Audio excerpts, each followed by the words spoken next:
이게 나이트 노벨이 나중에는 노벨상을 탈 수 있을까? 어떻게 생각하세요?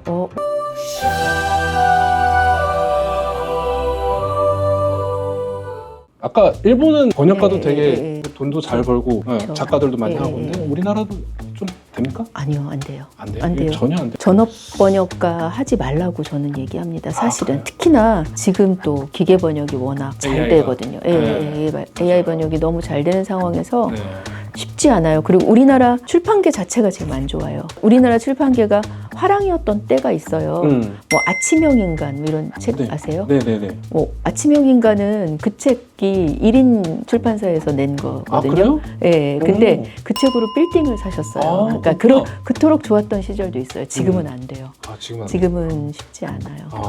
저 아는 굉장히 유명한 전문 번역가님도 전업 번역을 별로 회사 다니면서 아르바이트로 하면 어떨까요? 라고 얘기할 정도예요. 조금 그러니까, 많이 안 좋습니다. 예. 그러니까 저도 아까 잠깐 봤는데 그 네. 성함 옆에 네. 직업이나 회사 같은 그렇죠. 게 우리 학생들이니까 네, 다 이렇게 써져 있더라고요. 그러니까 전문 이렇게 번역을 그쵸.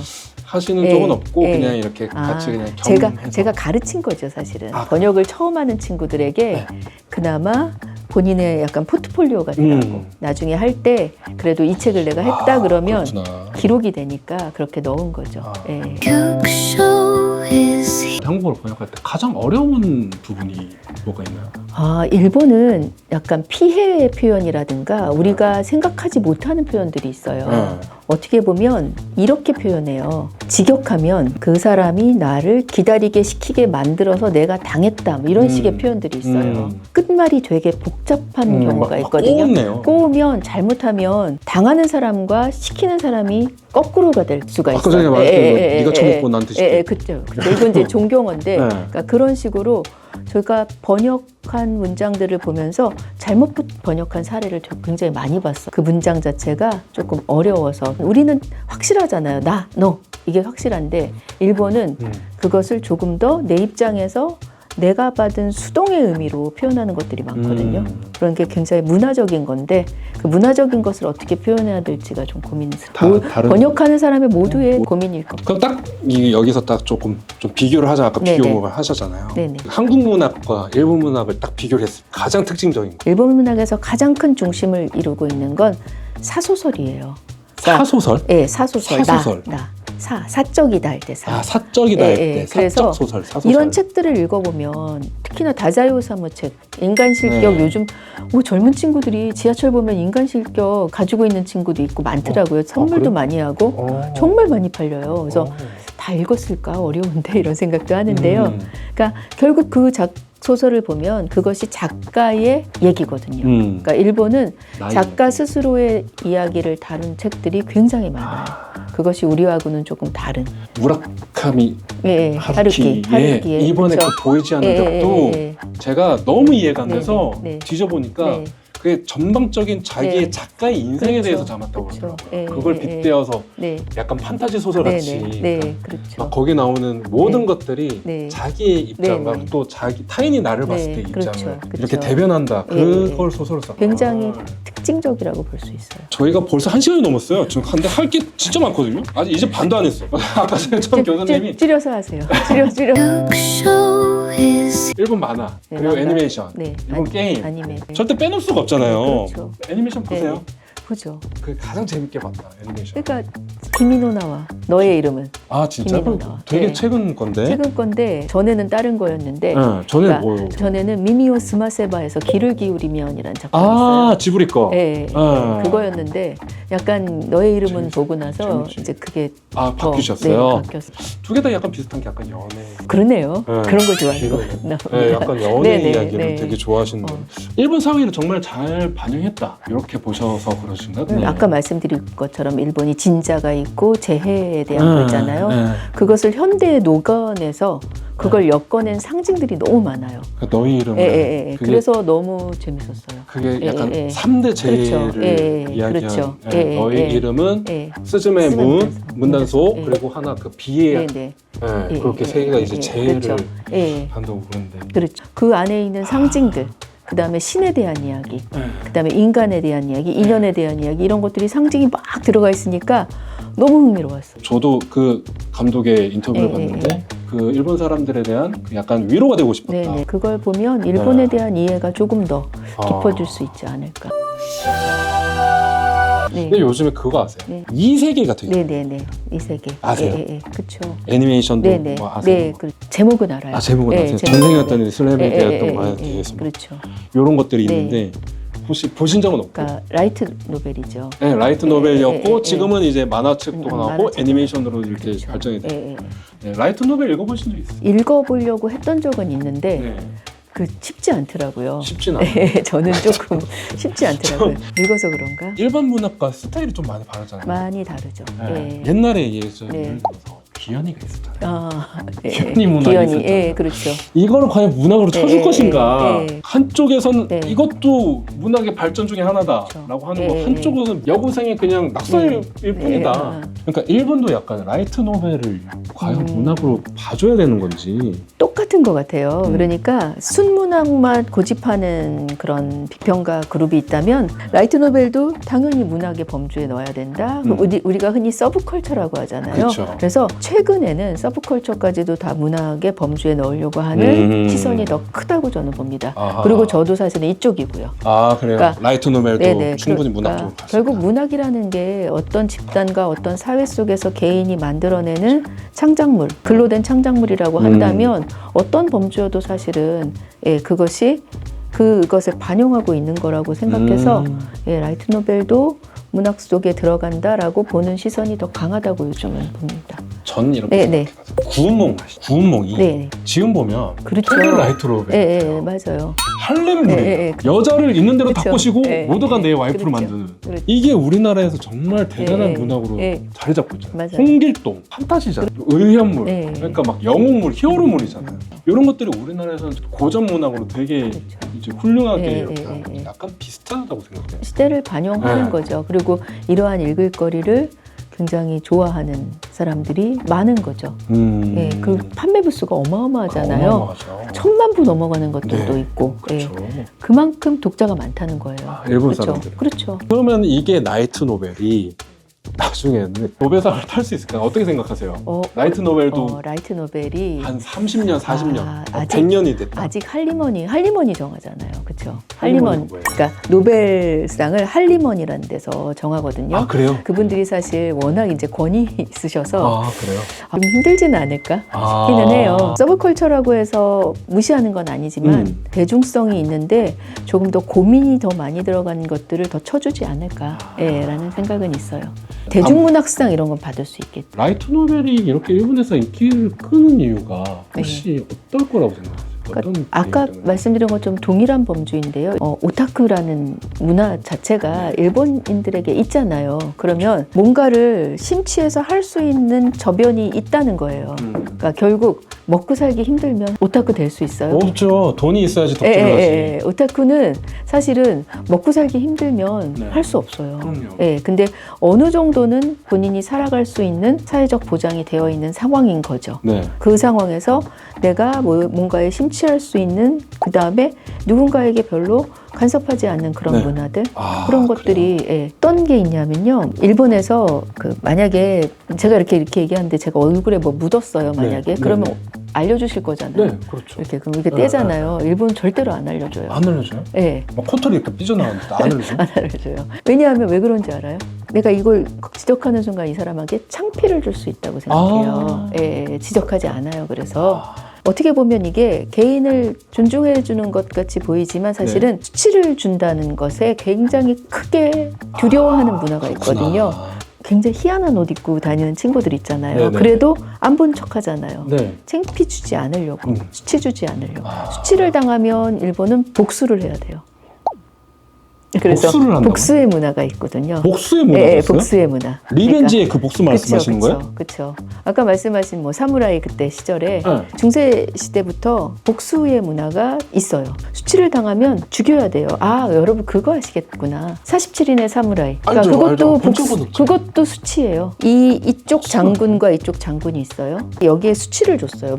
모욕을 줬어요. 모욕을 줘서 이분이 자결을 해요. 자결을 해서 이 부하들이 이 수치를 갚으려고 가서 이 사람을 죽이고 자신들이 47명이 주군의 앞에서 배를 가르고 죽은 거예요.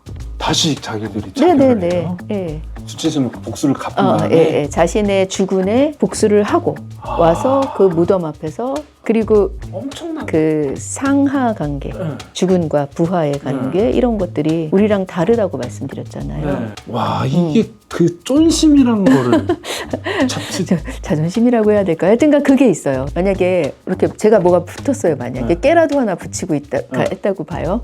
그래서 붙이고 집에 갔어요. 뭐 나 도대체 몇 사람이 이걸 날 봤을 거야? 막 이러잖아요. 우리는 왜 안 알려줬지? 근데 저는 이렇게 얘기해요. 일본 사람들은 와 누가 나한테 안 가르쳐줘서 좋았어라고 뗄 거예요. 우리는 이러잖아. 네. 내가 발견해서 좋았어. 얼마나 나를 창피주고 싶었으면 저걸 얘기를 안 했을까. 그러니까요. 달라요. 그게 지적하지 다르네. 않아요. 완전 다르네. 네, 완전 달라요.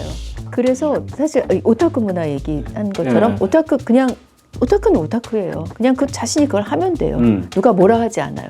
지적하지 않아요. 그러니까 뭐 인형 안고 다녀도 아무 말도 안 하잖아요. 우리나라 같으면 어른들이 막 뭐라 하고 꾸중하고 어른들이 문제가 아니야.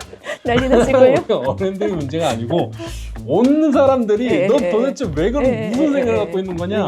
도대체 온 그 갤러리 그 이슈들이 다 그 사람으로 도배가 되잖아. 그렇지 않아요. 어떻게 보면 좋게 보면 서로를 존중해 주는 건데 어떻게 보면 무관심하도록 습관화되어 있어요. 서로 지금 무관심하면서도 거기를 둘러싼 어떤 암묵적인 것들이 있어서 그게空気, 공기이고. 그래서 약간 덕후 문화도 그렇고 네. 라이트 노벨도 약간 그렇죠. 그들이 보는 문화를 그냥 존중해 주는 거니까 그리고 보는 거니까. 그리고 최근에 왕세자가 나 라이트 노벨 좋아해요 라고 공개적으로 얘기했어요. 그렇죠. 네. 그러면 그것도 존중. 우리나라 같았으면 야 라이트 노벨 난리가 났겠지. 덕질한다고 대서특필하고 막 네네. 뉴스에도 나오고 막 지금 왕이 서열 2위일 거예요. 그런 분이 그냥 그래 그냥 그걸로 끝. 혹시 그 요즘에 라이트 노벨이나 이런 것들이 보면은 유행이 뭐냐면 주인공이 진짜 먼치킨 아니면 이 세계 전쟁인가 내가 이 현실을 잊고 그냥 다른 나라 가서 새로운 삶을 살아 이런 것들이 있는데 이게 다 일본에서 약간 그래서 일본 사회 약간 연관이 있다고 생각하세요? 이런 것들이 저는 조금 있다고 생각해요. 아까 말씀드린 것처럼 모든 걸 다 가졌지만 사실 불안정하잖아요. 일본이라는 그 지역 자체가 그러니까 계속 뭔가 다른 것들을 생각할 수밖에 없죠. 이탈한다든가 뭔가 어딘가로 간다라든가 그런 얘기들을 해요. 일본 안에서 보는 일본 사람들과 외국에서 보는 일본 사람들의 애티튜드가 다르다는 이야기를 좀 하거든요. 왜냐하면 일본이란 사회 속에서는 사실 불안 속에 살 수밖에 없어요. 어렸을 때부터 계속 방제훈련 받고 지진 대피훈련 받고 자연재해가 진짜 그렇죠. 그리고 보이지 않는 암묵적인 룰과 서로의 어떤 질서 속에 살고 있는데 외국 가면 이게 다 풀어진다는 거예요. 뭔가 약간 탈출을 꿈꾸고 있지 않을까라는 생각을 저는 좀 했어요. 이건 너무 개인적이어서 그런데 문학 분석적으로 말씀드린 건 아니고요. 사실은 무라카미 하루키 작품 속에서도 그렇고요. 타임슬립하는 경우가 굉장히 많거든요. 아니면 공간 이동한다든가 그러한 것들 결국 다른 어떤 공간이나 다른 시간에 대한 의식이 그 안에 있는 거 아닐까. 거기에 대해 희망하거나 갈구하거나 궁금해하거나 이런 부분들이 있지 않을까라고 저는 그냥 개인적으로.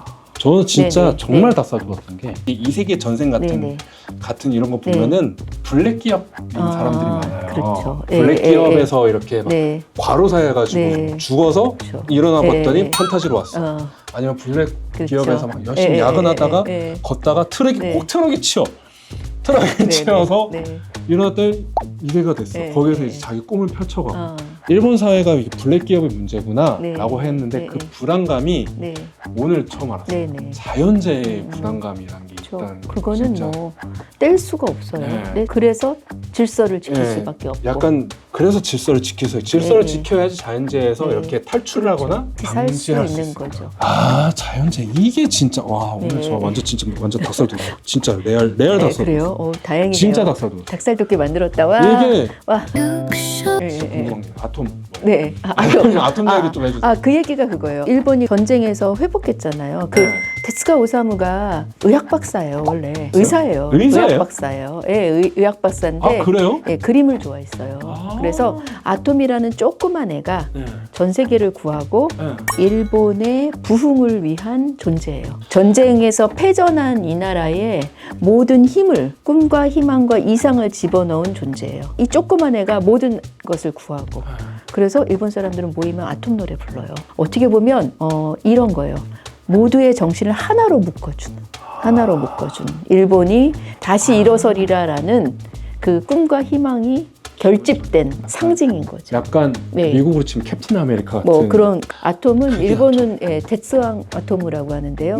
원래는 철팔이에요. 그러니까 직역하면. 근데 우리는 철인 아톰이라고 하는데 우리는 어떻게 보면 일제 강점기도 거쳤잖아요. 그쵸. 그리고 여러 가지 역사적인 얽힘이 있는데 사실 아톰이라는 존재는 진짜 무서운 존재예요. 일본을 결집시키는 존재라고 보실 수도 있을 것 같아요. 나 또 머리도 띵 왔어. 아톰에 나오는 그 빌런들이 자연재 빌런이 있어요. 회오리를 막 일으키면서 그걸 아톰이 해결한단 말이에요. 거기에다가 또 연관시킬 수 있겠구나. 닭살도 돋으시고 머리도 띵하셨으니까 됐네요. 나 진짜 완전. 야, 오늘 진짜 더 많이 이야기를 나누고 싶은데 저 앞에 있는 사람들 빨리 집에 가고 싶어요. 저 끌 수 있다면 한 1시간 더 하고 싶거든요.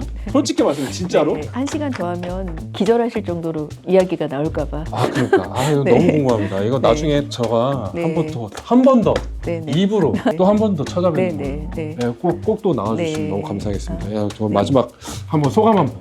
너무 편하게 상황에서 너무 편하게 해주셔서 편하게 또 했고요. 고려사이버 때 2003년에 왔거든요. 그러면서 나름대로 사실 문학 별로 안 팔리는 이 한국의 척박한 상황에서 일본 문학을 알리려고 저는 저대로 개인적인 작업을 많이 하는데 우리 학생들이 사실은 사이버 대학이라서 좀 부족하게 느껴질까 봐 그게 너무 싫어서 사실은 이 작업을 같이 한 거거든요.